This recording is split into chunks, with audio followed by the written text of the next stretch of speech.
കാലമാടന്റെ പെണ്ണ്. രചന നിലാവിന്റെ കൂട്ടുകാരി. അവതരണം സാലിം കരുളായി. ശിവേട്ട, ഇനി ഞാൻ പൊക്കോട്ടെ. നേരം 11 കഴിഞ്ഞു. എനിക്ക് ഉറക്കം വരുന്നു. ശിവയുടെ കൂടെ ഓഫീസ് റൂമിലിരിക്കുന്ന ശ്യാമ കയ്യിലെ ഫയൽ ടേബിളിലേക്ക് വെച്ച് കോട്ടുമായിട്ട് ശിവയെ നോക്കി ദയനീയതയോട് ചോദിച്ചു. നാളെ മുതൽ നീ എൻ്റെ കൂടെ ഓഫീസിലേക്ക് വരാനുള്ളതാണ്. അതുകൊണ്ട് ഇതൊക്കെ ശീലാവണം. ശിവ അവൻ്റെ കയ്യിലുള്ള ഫയലിൽ നിന്ന് നോട്ടം തെറ്റിക്കാതെ പറഞ്ഞു. പ്ലീസ് ഏട്ടാ, ഞാനില്ല. എനിക്ക് ജോബ് ചെയ്തിരിക്കുന്നതോട് തീരെ താല്പര്യമില്ല. എന്നെ വെറുതെ വിട്ടേര്. പിന്നെ നിനക്ക് ഏട്ടനെ പിടിച്ച് ജീവിക്കാനാകുമല്ലോ ഇഷ്ടം. ഇപ്പം തന്നെ നിനക്ക് വയസ്സ് 14 ഇനി നിന്നെങ്ങനെ വെറുതെ വിടാൻ പറ്റില്ല. ശിവശ്യാമനെ നോക്കിക്കൊണ്ട് പറഞ്ഞു. ഏട്ടാ പ്ലീസ്, കുറച്ച് കാലങ്ങളിൽ ഞാൻ ഫ്രീ ആയിട്ട് നടന്നോട്ടെ. നീ നടന്നോടത്തോളം മതി. ഞാനെല്ലാം തീരുമാനിച്ചു കഴിഞ്ഞു. നാളെ മുതൽ എൻ്റെ കൂടെ ഓഫീസിലേക്ക് നീയും ഉണ്ടാകും. ഏട്ടാ മിണ്ടാതെ ഇതെല്ലാം ക്ലിയർ ചെയ്യടാ. ശിവ കുറച്ച് ഫയൽ കൂടി എടുത്ത് ശ്യാമിൻ്റെ മുന്നിൽ വെച്ച് കൊണ്ട് പറഞ്ഞു. കഷ്ടമുണ്ട്, സ്വന്തം കെട്ടിയോട് ഇട്ടിട്ട് പോയ ദേഷ്യം എന്നോടല്ല തീർക്കേണ്ടത്. ശ്യാം മനസ്സിൽ പറഞ്ഞതാണെങ്കിലും ശിവ അത് കേട്ടിരുന്നു. അത് ശ്യാമിന് ശിവയുടെ തുളിച്ചു നോടയിൽ നിന്ന് മനസ്സിലായിരുന്നു. സോറി ശ്യാം എന്ത് പറയണമെന്ന് അറിയാതെ കുഴങ്ങി. ഇന്നത്തേക്കിത് മതി. പിന്നെ മറ്റവളുടെ ശിക്ഷ സജ്ജീകരിച്ച് ഓഫീസിൽ വരാൻ മടിച്ച് നീ എങ്ങനെ നാടിവിടെ നോക്കിയാ എവിടെയാണെങ്കിലും അവിടെ വന്ന് തൂക്കിയെടുത്തോണ്ട് കൊണ്ടുപോകും നിന്നെ ഞാൻ. അത് ഓർത്തോ. ശ്യാമിനോട് അത്രയും പറഞ്ഞ് ശിവ അവിടുന്ന് മുകളിലേക്ക് പോയി. വെറുതെ അല്ല ശ്രീ ഇങ്ങനെ കാലമാടെന്ന് വിളിക്കുന്നേ. ഇയാൾ ശരിക്കും കാലമാടം തന്നെയാ. ശ്യാമ കയ്യിലുള്ള ഫയൽ ടേബിളിലേക്ക് ഇട്ടുകൊണ്ട് ഈർഷ്യയോടെ പറഞ്ഞു. റൂമിലെത്തിയ ശിവ ചുറ്റുമൊന്ന് നോക്കി. ശ്രീയുടെ കലബല ശബ്ദത്തിന് പകരം അന്നവിടെ നിശബ്ദത തളം കെട്ടി നിന്നു. അതവൻ്റെ ഉള്ളിൽ എവിടെയോ ഒരു ചെറിയ അസ്വസ്ഥത നിറച്ചെങ്കിലും അവൻ അതെല്ലാം സമർത്ഥമായി മറച്ചു വെച്ചു. ആ പാട്ട് പെണ്ണില്ലാത്തതുകൊണ്ട് ചെവിക്കൊരു സുഖമുണ്ട്. സ്വയം പറഞ്ഞ് ശിവ ടവലും എടുത്ത് ബാത്റൂമിലേക്ക് നടന്നു. നീ എന്താ ഇവിടെ? ഫ്രഷായി ഇറങ്ങിയ ശിവ ബെഡിൽ കിടക്കുന്ന ശ്യാമനെ കണ്ട് ചോദിച്ചു. ഞാനിന്ന് ഇവിടെ കിടക്കുന്നേ. ശ്യാം പുതപ്പ് വലിച്ച് മേലോട്ടിട്ട് കൊണ്ട് പറഞ്ഞു. അതൊന്നും ശരിയാവില്ല, പോയി നിന്റെ റൂമിൽ കിടക്കാൻ നോക്ക്. അതെന്താ ഞാനിവിടെ കിടന്ന? ഞാനിന്ന് ഏട്ടൻ്റെ കൂടിയാ. പ്ലീസ്, എത്രയായി നമ്മൾ ഒരുമിച്ച് കിടന്നിട്ട്? കിടക്കുന്നതിന് കുഴപ്പമൊന്നുമില്ല. അടങ്ങി കിടന്നില്ലേ ചാവിടി താഴിട്ട് ഞാൻ. ശ്യാമിനൊരു വാണിങ് പോലെ പറഞ്ഞ് ശിവ അവൻ്റെ അടുത്തേക്ക് വന്ന് കിടന്നു. ഞാൻ അടങ്ങി കിടന്നോളാം. ഏട്ടന് എന്നൊന്നും ചെയ്യാതിരുന്നാൽ മതി. ഞാനിപ്പോഴും ബാച്ചിലറാണേ. ഡാ മിണ്ടാതെ ഉറങ്ങാൻ നോക്കടാ. ശ്യാമ പറഞ്ഞത് കേട്ട് ശിവന് ചീരി പൊട്ടിയെങ്കിലും അവൻ ഗൗരവം വിടാതെ പറഞ്ഞതും ശ്യാമ അവൻ ഇറക്കി കെട്ടിപ്പിടിച്ച് കിടന്നു. ഏട്ടന് ശ്രീയെ മിസ് ചെയ്യുന്നുണ്ടോ? ഇല്ല. കണ്ണുകൾ അടച്ചുകൊണ്ട് ശിവ ഗൗരവത്തോടെ പറഞ്ഞു. ഇത്തിരിയെങ്കിലും. നിന്നെ ഞാൻ ചവിട്ടി പുറത്താക്കുകയാണെങ്കിൽ മിണ്ടാതെ കിടന്നോ. ശിവ കലിപ്പുമോട് ഓണാക്കിയതും ശ്യാമിനൊന്നും മിണ്ടാതെ കിടന്നു. എന്നാൽ ശിവന് കണ്ണടച്ച് കിടന്നിട്ടും എന്തുകൊണ്ടോ ഉറക്കം വന്നില്ല. ഓരോന്ന് ആലോചിച്ചപ്പോഴും അവന് നിദ്രയെ പുലുകി. ഷീതുവേ. ശ്രീ തൻ്റെ അടുത്ത് കിടന്നുറങ്ങുന്ന ഷീതുവിനെ പറ്റിപ്പിടിച്ചുകൊണ്ട് വിളിച്ചു. ഷീതു, എന്താടി നീ മനുഷ്യനെ ഉറങ്ങാൻ സമ്മതിക്കില്ലേ? എടി എനിക്ക് ഉറക്കം വരുന്നില്ല. ഉറക്കം വരുന്നില്ലേ നീ പോയി ആ ബുക്ക് എടുത്ത് വായിക്ക്. ഉറക്കം താനെ വന്നോളും. ചാടി ആടിക്കാതിരി പോത്തെ. നീ വീണ്ടത് കിടന്ന് ഉറങ്ങും ശ്രീ. എനിക്ക് ഉറക്കം വരുന്നു. നീ വാ, നമുക്ക് പുറത്തു പോകാം. ഞാനില്ല, മുമ്പ് പോയതാ ഇപ്പോഴും അനുഭവിച്ചുകൊണ്ടിരിക്കുന്നത്. നീ അത് വിട്, നമുക്ക് വേഗം വരാടി. നിനക്ക് ഭ്രാന്ത, ഞാനെങ്ങൂല്ല. പോടി കാണിച്ചോരല്ലത്തവളെ. ശ്രീ പിണങ്ങി തിരിഞ്ഞു കിടന്നുകൊണ്ട് പറഞ്ഞു. എൻ്റെ ശ്രീ പേടിയാടി. പഴയതൊന്നും മാത്രപ്പെടുന്ന് മറക്കാൻ പറ്റുന്നതല്ലല്ലോ. ഷീത് ചുറ്റിപ്പിടിച്ചുകൊണ്ട് പറഞ്ഞതും ശ്രീ പിന്നൊന്നും പറയാതെ അവളോട് ചേർന്ന് കിടന്നു. ആരോ ഡോറിൽ മുട്ടാൻ തുടങ്ങിയതും രണ്ടുപേരും ഞെട്ടി എഴുന്നേറ്റു. ഡീ, ആരോ ഡോറിൽ മുട്ടുന്നു. ഷീത് ശ്രീയെ തോണ്ടിക്കൊണ്ട് പറഞ്ഞു. എനിക്ക് ചെവിക്ക് കുഴപ്പമൊന്നുമില്ല. ഇനി അവരെങ്ങനെ ആകുമോ? ഈശ്വര, ഓത്തൊരു പേടിയാകുന്നു. മിണ്ടാതെ വാ, നമുക്ക് പോയി നോക്കാം. ശ്രീ ബെഡിൽ നിന്ന് എഴുന്നേറ്റ് ലേറ്റിട്ട് കൊണ്ട് പറഞ്ഞു. വേണ്ട, നീ വാ. ശ്രീ ഷീതുവിനെയും വലിച്ചു കൊണ്ടുപോയി. അവർ ഡോറിൻ്റെ അടുത്ത് എത്തുമ്പോഴേക്കും തട്ടൽ നിന്നിരുന്നു. ശ്രീ തുറക്കണ്ട, നീ ഇങ്ങനെ പേടിക്കാതെ എൻ്റെ ഷീതു.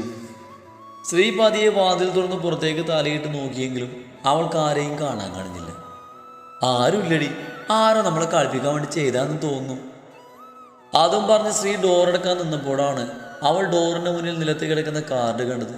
അവൾ അപ്പോൾ തന്നെ അത് കയ്യിലെടുത്ത് അതിൽ എഴുതിയിട്ടിരിക്കുന്നത് വായിച്ചതും രണ്ടുപേരും ഒരുപോലെ ഞെട്ടി. We will decide your future life. I will back to your dears. I am waiting for that one moment. Your time is numbers, dears. You have escaped for me anymore. Love you, babies. Black Beast. പിന്നെ അവൻ്റെ അമ്മൂമ്മയുടെ ഒരു ഓലക്കമ്മൽ English. ഞങ്ങളുടെ ഇനി ജീവിതം തീരുമാനിക്കാൻ നീ ഏതാ? നിന്നെ കാണാൻ വേണ്ടി തന്നെയാ ഞങ്ങൾ വെയിറ്റ് ചെയ്യുന്നത്. ഒരു കറുത്ത മൃഗം വന്നിരിക്കുന്നു. തള്ളേ, കാലിപ്പ് തീരുന്നില്ല. ശ്രീ ദേഷ്യത്തോടെ കയ്യിലുള്ള പേപ്പർ ചുരുട്ടി മടക്കി വേസ്റ്റ് ബക്കറ്റിലേക്ക് ഇട്ടുകൊണ്ട് പറഞ്ഞു. ഡി ശ്രീ, ഇത് അവൻ്റെ പണി തന്നെയാ. നമ്മളിവിടെയുള്ള കാര്യം അവൻ അറിഞ്ഞെന്ന് അറിയിക്കാൻ വേണ്ടിയാവും ഇപ്പം ഇങ്ങനെ ഒരു കാർഡ് കൊണ്ടിട്ട് പോയത്. നീ ഒന്ന് പോയേ ചെയ്തു. ഇതേതോ പൊട്ടൻ നമ്മളെ കളിപ്പിക്കാൻ ചെയ്തതാ. അവനാണ് ഇങ്ങനെ ഒരു കാർഡ് തരേണ്ട ആവശ്യമില്ല. എന്തോ എനിക്ക് തോന്നുന്നില്ല ഇത് നമ്മളെ കളിപ്പിക്കാൻ വേണ്ടി ചെയ്തതല്ല ശ്രീ. ഇത് അവർ തന്നെയാ. ഇനിയാണെങ്കിൽ ഇപ്പം എന്താ? അവർ മുന്നിലെത്താൻ വേണ്ടിയിട്ടല്ലേ ഈ കഴിഞ്ഞ 2 വർഷമായി നമ്മൾ ഈ കാത്തിരിക്കുന്നത്. പച്ചക്ക് തീ കൊളുത്തണം എനിക്ക് അവരെയൊക്കെ. ശ്രീയുടെ മുഖഭാവം മാറുന്നത് കാണുന്നതും ഷീതുവിൻ്റെ ഉള്ളിൽ ഭയം നിറഞ്ഞു. എൻ്റെ ശ്രീ, നീ ആവശ്യമില്ലാത്തൊന്നും ആലോചിച്ച് കൂട്ടണ്ട. ഇത് നീ പറഞ്ഞ പോലെ ആരെങ്കിലും നമ്മളെ കളിപ്പിക്കാൻ വേണ്ടി ചെയ്തതാകും. നീ പണി കൊടുത്ത കുറേ ആളുകളുണ്ടല്ലോ, അവരാരെങ്കിലും തിരിച്ച് പണിതതാകും. പോടി, ഞാൻ ആവശ്യമില്ലാത്ത ആർക്കും പണി കൊടുക്കാറില്ല. ഇങ്ങോട്ട് വന്ന് ചൊറിയുന്നവരെ മാത്രമേ ഞാൻ അങ്ങോട്ട് കയറി മാന്തൂ. ഊവേ, നിന്നെ എനിക്കറിയാവുന്ന പോലെ മറ്റാർക്കും അറിയില്ലല്ലോ. എനിക്കത് പാടി, എനിക്ക് ഉറക്കം വരുന്നു. ഷീത് കോട്ടുമായിട്ട് റൂമിലേക്ക് നടന്നുകൊണ്ട് പറഞ്ഞു. അല്ലടി, നീ ഇങ്ങോട്ട് വന്നിരുന്നില്ല ശിവേട്ടൻ നിന്നെ വിളിച്ചോടി. അങ്ങേരെ എൻ്റേതൊന്നും അല്ല.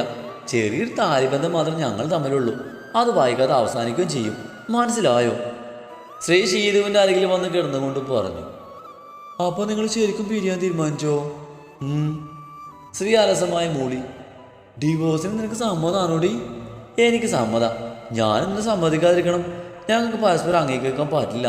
പിന്നെ ഇതുപോലെ ഒരു അൺറൊമാൻറ്റിക് മൂരാജിയെ കെട്ടി എൻ്റെ ലൈഫ് സ്പോയിൽ ചെയ്യാൻ ഞാൻ ആഗ്രഹിക്കുന്നുമില്ല. ഡി, അതൊക്കെ നിങ്ങളുടെ ചില തോന്നലുകളാണെങ്കിലോ. ഇങ്ങനെയുള്ള എത്ര ആളുകളെന്ന് അറിയോ പിരിയാൻ കഴിയാതെ അടുത്തിട്ടുള്ളത്? അതൊക്കെ കഥകളിലും സിനിമകളിലൊക്കെ നടക്കൂ. ഇത് ജീവിതമാണ് എൻ്റെ ഷീതൂസേ. ശ്രീ ഷീതുവിനെ കെട്ടിപ്പിടിച്ച് കിടന്നുകൊണ്ട് പറഞ്ഞു. എന്നാലും ശരിക്കും ആലോചിച്ചിട്ട് പോരേടി. ഇനി ഒന്നും ആലോചിക്കാനില്ല, എല്ലാം ഞങ്ങൾ തീരുമാനിച്ചു.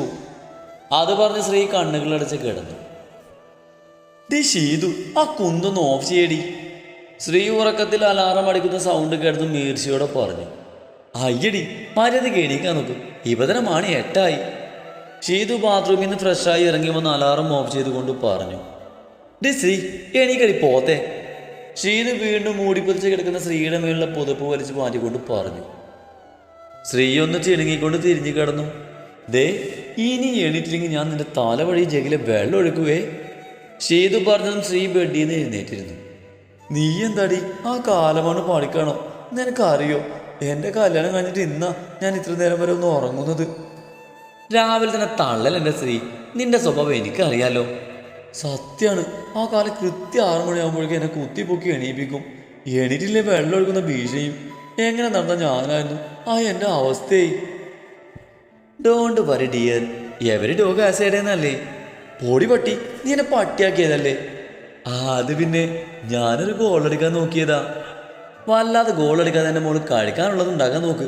അപ്പോഴേക്ക് ചേച്ചി പോയിന്ന് വെള്ളം കണ്ടേച്ചും വരാം.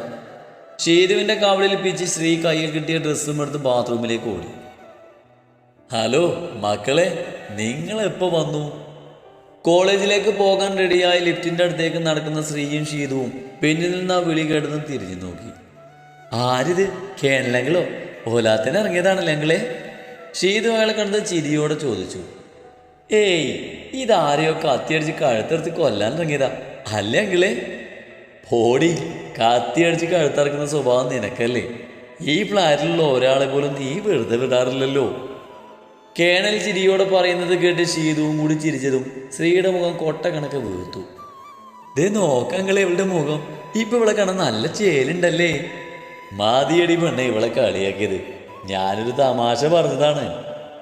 അയ്യോ, തമാശയായിരുന്നോ? ഈ നേരത്തെ പറയണ്ടേ? എന്നാ ചിരിച്ചു തരുമായിരുന്നല്ലോ. ശ്രീ കേണലിനെ പൂജിച്ചുകൊണ്ട് പറഞ്ഞു. അതെ വിട്, നിങ്ങൾ ഇന്നലെ എപ്പോഴാണ് വന്നേ? ഇന്നലെ വൈകിട്ടെത്തി. എന്നാൽ ഞങ്ങൾ പോട്ടെ, ഞങ്ങളെ ടൈമായി. നിങ്ങൾക്ക് എൻ്റെ വെറുതെ കിടക്കുന്ന ആ ആക്റ്റീവ് എടുത്തൂടെ മക്കളെ. മുൻപ് നിങ്ങൾ അതിലല്ലേ പോയിരുന്നത്. അത് പിന്നെ അങ്കിളെ, അന്ന് അമ്മ എന്നെ കൊണ്ട് സത്യം ഇടിയിച്ചു, ഇനി മുതൽ വണ്ടി ഓടിക്കരുതെന്ന്. പറഞ്ഞപ്പോൾ അമ്മയുടെ സമാധാനത്തിന് വേണ്ടി ഞാൻ സത്യവും ചെയ്തു. ശ്രീ സങ്കടത്തോടെ പറഞ്ഞു. എങ്ങനെ സത്യം ഇടിപ്പിക്കാതിരിക്കും? അന്ന് നീ എല്ലാവരെയും പേടിപ്പിച്ച് കളഞ്ഞില്ലേ? ഇനിയൊന്നും വൈകണ്ട, വേഗം പോവാൻ നോക്ക് രണ്ടും. അപ്പോൾ ശരി അങ്കിളെ, വൈകിട്ട് കാണാമേ. ശ്രീയും ഷീതുവും അവിടെ നിന്ന് ഇറങ്ങി നടന്നു. കിട്ടിയ ബസ്സിൽ കയറി കോളേജിലേക്ക് വിട്ടു. ഒന്ന് വേഗം വാൻ്റെ ശ്രീ. PG ബ്ലോക്കിലെ സീനിയർ ചേട്ടന്മാരെയും വായി നോക്കി നടക്കുന്ന ശ്രീയുടെ കൈ പിടിച്ച് വലിച്ച് മുന്നോട്ട് നടന്നുകൊണ്ട് ഷീതു പറഞ്ഞു. ഡി, നീ ആ ചേട്ടനെ നോക്ക്, ക്ലീൻ ഷേവ് ഒക്കെ ചെയ്ത് അങ്ങനെ ഇപ്പോൾ ചുള്ളനായല്ലോ. ശ്രീ തണൽമരത്തിന് കീഴിൽ കൂട്ടുകാരുമായി സംസാരിച്ചിരിക്കുന്ന യുവാവിനെ നോക്കി പറഞ്ഞു. ചുള്ളനല്ല, കുള്ളൻ. നീ വേഗം വരുന്നുണ്ടോ? ഇന്ന് ഫസ്റ്റ് തന്നെ മറുതിയാണ്. രാവിലെ തന്നെ ക്ലാസ്സിന് പുറത്തു നിൽക്കാൻ എനിക്ക് വയ്യ. അയ്യോ, നീ ഇപ്പോഴാണ് പറയുന്നേ, അല്ലേ അതിന് നമ്മൾ കണ്ടൂടാ. അതും പറഞ്ഞ് ശ്രീ ഷീതുവിൻ്റെ കയ്യും പിടിച്ചോടി. സെക്കൻഡ് ഫ്ലോറിലെ 3rd BCom എന്ന് കരുതിയ ക്ലാസ്സിന് മുന്നിലെത്തിയതും ഇരുവരും ഓട്ടം നിർത്തി ഊരക്ക് കൈ കൊടുത്ത് കിതപ്പടക്കി. ആവൂ, ഭാഗ്യമുണ്ട്, മിസ് വന്നിട്ടില്ല. ഷീത് ക്ലാസ്സിനുള്ളിലേക്ക് തലയിട്ട് നോക്കിക്കൊണ്ട് പറഞ്ഞു. ആവൂ, അങ്ങനെ കുറച്ച് ദിവസങ്ങൾക്ക് ശേഷം നമ്മൾ വീണ്ടും ഈ യുദ്ധഭൂമിയിലേക്ക് തന്നെ എത്തി അല്ലേടി? എല്ലാം വിധി. ശ്രീ ദീർഘശ്വാസം ഇട്ടുകൊണ്ട് പറഞ്ഞു. എല്ലാം വിധിയാണെന്ന് പറഞ്ഞ് നിന്നാലേ ഇവിടെ തന്നെ നിൽക്കേണ്ടി വരും. ഷീത് ശ്രീയുടെ കയ്യും പിടിച്ച് ഐശ്വര്യമായി ഇടതുകാലി വെച്ച് രണ്ടുപേരും ക്ലാസ്സിലേക്ക് കയറി. ക്ലാസ്സിലേക്ക് കയറിയ ഷീതുവും ശ്രീയും ഫസ്റ്റ് ബെഞ്ചിലിരുന്ന് തങ്ങളെ നോക്കി പുച്ഛിക്കുന്ന അനഘയെ നോക്കി അതിൻ്റെ ഇരട്ടി പുച്ഛം വാരി വിതറി മറ്റു കുട്ടികളെ നോക്കി ചിരിച്ച് അവരുടെ രണ്ടുപേരുടെയും മാത്രം സീറ്റിലായി ബാക്ക് ബെഞ്ചിൽ പോയിരുന്നു. ശ്രീയുടെയും ഷീതുവിൻ്റെയും മെയിൻ ശത്രുവാണ് ക്ലാസ്സിലെ പഠിപ്പിച്ച അനഘ. ക്ലാസ്സിലെ മറ്റു കുട്ടികളുമായിട്ട് ഇരുവരും നല്ല കൂട്ടാണെങ്കിലും തങ്ങൾ രണ്ടുപേർക്കും ഇടയിൽ മറ്റൊരാൾ കടന്നു വരാതിരിക്കാൻ ശ്രീയും ഷീതുവും പ്രത്യേകം ശ്രദ്ധിച്ചിരുന്നു. മനസ്സില്ലാ മനസ്സോടെയാണെങ്കിലും ശ്യാം ശിവയെ പേടിച്ച് അവൻ്റെ കൂടെ ഓഫീസിലേക്ക് പോയി. ഓഫീസിലേക്ക് കയറി വന്ന ശിവയെ കണ്ട് സ്റ്റാഫെല്ലാം മിസ് ചെയ്തു. അവരെയൊക്കെ നോക്കി ചിരിച്ചുകൊണ്ട് അവൻ തൻ്റെ ക്യാബിനിലേക്ക് നടന്നു. ശിവയുടെ പിന്നാലെ ആ ഓഫീസ് ചുറ്റുപാടും നിരീക്ഷിച്ചുകൊണ്ട് ശ്യാം അനുസരണയുള്ള കുട്ടിയെ പോലെ ശിവയുടെ കൂടെ പോയി. Shadi, come to my cabin. Shiva തൻ്റെ ചെയറിൽ പോയിരുന്ന് ഫോണെടുത്ത് അവൻ്റെ സെക്രട്ടറിക്ക് വിളിച്ചുകൊണ്ട് പറഞ്ഞു. നിമിഷ നേരം കൊണ്ട് തന്നെ ശിവയുടെ സെക്രട്ടറിയും മുറ്റ സുഹൃത്തുമായ ഷാദിൽ അവൻ്റെ ക്യാബിനിലെത്തി ചേർന്നിരുന്നു. ശിവ, നീ എന്തിനാണ് വിളിച്ചേ? ഷാദി, ഇതാരാണെന്ന് മനസ്സിലായോ? ശിവ പറഞ്ഞത് കേട്ട് ഷാദി ശിവൻ്റെ ഓപ്പോസിറ്റുള്ള ചെയറിലിരിക്കുന്ന ശ്യാമിനെ നോക്കി. ഡാ, ഇതാ പഴയ വള്ളി ട്രൗസറല്ലേ നിന്റെ അനിയൻ ശ്യാമ്? ഷാദി പറഞ്ഞത് കേട്ടതും ശിവ ചിരിച്ചു. അതേ രീതിയിൽ തലയാട്ടിയതും ശ്യാം രണ്ടുപേരെയും ഒന്ന് കൂർപ്പിച്ച് നോക്കി. ഡാ ഷാദി, പെട്ടെന്ന് തന്നെ എല്ലാവരെയും വിളിച്ചു കൂട്ടി ഒരു മീറ്റിംഗ് അറേഞ്ച് ചെയ്യണം. എന്തിനാ ഇപ്പോൾ പെട്ടെന്നൊരു മീറ്റിംഗ്? നത്തിങ്, നീ പെട്ടെന്ന് എല്ലാം ചെയ്യേ, ഞാൻ എപ്പോഴേക്കും കോൺഫറൻസ് ഹാളിലേക്ക് എത്തിക്കോളാം. ഓക്കേടാ. ഏട്ടാ, ഇത് വേണോ? ഒന്നുകൂടെ ആലോചിച്ചിട്ട് പോരെ?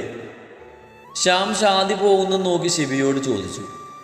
ശ്യാം, ഞാനെല്ലാം തീരുമാനിച്ചു കഴിഞ്ഞു. നീ വാ, നമുക്ക് മീറ്റിംഗ് നടക്കുന്നിടത്തേക്ക് പോകാം. അതും പറഞ്ഞ് ശിവ അവിടുന്ന് എഴുന്നേറ്റ് കോൺഫറൻസ് ഹാളിലേക്ക് നടന്നു. അവരവിടെ എത്തുമ്പോൾ എല്ലാവരും അവിടെ ഉണ്ടായിരുന്നു. ഹേയ് സിറ്റ്, ഞാൻ നിങ്ങളെ വിളിച്ചു കൂട്ടിയത് ഒരു ഇമ്പോർട്ടൻ്റായ മാറ്റർ പറയാനാണ്. ശിവ പറഞ്ഞത് കേട്ടതും എല്ലാവരും അവൻ്റെ മുഖത്തേക്ക് ഉറ്റുനോക്കി. Guys, he's my brother Shyamnath Raman. ഇനി മുതൽ ഇവനും നമ്മളിൽ ഒരാളായി ഈ കമ്പനിയിൽ ഉണ്ടാകും. Anyone disagree with my decision? Shiva തൻ്റെ കൂടെ നിൽക്കുന്ന ശ്യാമിനെ അവർക്ക് പരിചയപ്പെടുത്തി ചോദിച്ചതും അപ്പോൾ തന്നെ അവന് അനുകൂലമായ മറുപടി ലഭിച്ചിരുന്നു. Okay, thanks. ഇന്നു മുതൽ എൻ്റെ PA പോസ്റ്റിലേക്ക് പുതിയൊരു വ്യക്തി വരുന്നുണ്ട്. Please welcome. ശിവ ഡോറിൻ്റെ അടുത്തേക്ക് നോക്കി പറഞ്ഞതും മോഡേൺ വസ്ത്രം ധരിച്ച ആവശ്യത്തിൽ കൂടുതൽ പുട്ടിയും വാരി വിതറി ഒരു പെൺകുട്ടി അവരുടെ അടുത്തേക്ക് വന്നു. ശിവയെ നോക്കി പുഞ്ചിരിച്ച് വരുന്ന ആ പെൺകുട്ടിയെ കണ്ടതും അവൻ്റെ ചുണ്ടിലും ഒരു പുഞ്ചിരി വിരിഞ്ഞു. എന്നാൽ ആ പെണ്ണിനെ കണ്ടതും ശ്യാമിൻ്റെ മുഖം ഇരുണ്ടു. ശ്യാം ദേഷ്യത്തോടെ ശിവയെ നോക്കി. അവൻ്റെ മുഖത്ത് നിറഞ്ഞ ചിരി കണ്ടതും അവൻ ദേഷ്യത്തോടെ മുഷ്ടി ചൂട്ടി. ശ്യാമിന് ഇത്രത്തോളം ദേഷ്യം വരണമെന്നുണ്ടെങ്കിൽ ആ പെൺകുട്ടിയും ശ്യാമും തമ്മിലുള്ള ബന്ധം എന്താണ്?